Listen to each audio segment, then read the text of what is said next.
د کانکور د ازموینې په ورځ حضور لرم چې په هغې کې د افغانستان ځوانان ټولو شرایطو ته نوی او دنیاوالو ته دا ښیي چې د افغانستان ملت ماتېدونکی نه دی بلکې مبارزه کوي او په هر وخت کې د خپل وطن به د تعلیم او تحصیل د لارې هغه آبادوي او دا وطن به ساتي.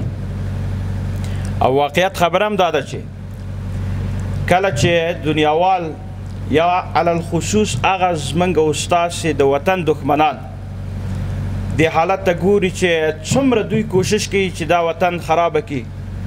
څومره دوی کوشش کوي چې دا وطن ضعیفه کړي، څومره دوی کوشش کوي چې د دې ملت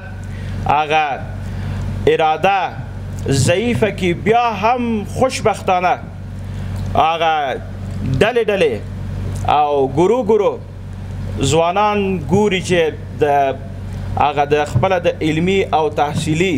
ارمانونو د تحقق په موخه باندې په کانکور کې شرکت کوي، تعلیم ته مخه کوي، تحصیل ته مخه کوي، وطن جوړوي، نو دا د دوی دپاره تر ټولو زیات درد